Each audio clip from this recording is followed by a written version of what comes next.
பிரியமானவர்களே, இன்றைய தினம் யோவான் 1 அதிகாரம் 51 பின்னும் அவர் அவனை நோக்கி, வானம் திறந்திருக்கிறதையும் தேவதூதர்கள் மனுஷகுமாரன் இடத்திலிருந்து ஏறுகிறதையும் இறங்குகிறதையும் நீங்கள் இது முதல் காண்பீர்கள் என்று மெய்யாகவே உங்களுக்கு சொல்லுகிறேன் என்றார். ஆம் பிரியமானவர்களே, ஆண்டவராய் இயேசு கலிலேயாவுக்கு சென்றார்.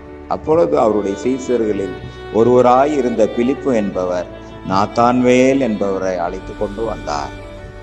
மனிதன் முகத்தை பார்க்கிறான், ஆனால் கர்த்தரோ இருதயத்தை பார்க்கிறார். இந்த நாத்தான்வேலை குறித்து ஆண்டவராய் இயேசு, இதோ இவன் கபடமற்ற உத்தம இஸ்ரவேலன், அத்திமரத்தின் கீழ் இருக்கும்போது நான் உன்னை கண்டேன் என்று சாட்சி கொடுத்தார். அதை கேட்ட இந்த நாத்தான்வேல் பரவசம் அடைந்து, நீர் தேவனுடைய குமாரன், இஸ்ரவேலின் ராஜா என்றார். அப்பொழுதுதான் ஆண்டவராய் இயேசு, இதிலும் நீ பெரிதானவைகளை காண்பாய், தேவதூதர்கள் மனுஷகுமாரன் இடத்திலிருந்து ஏறுகிறதையும் இறங்குகிறதையும் இது முதல் காண்பீர்கள் என்றார்.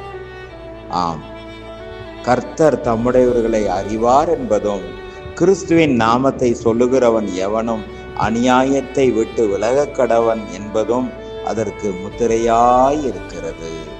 ஆமேன். அல்லேலூயா.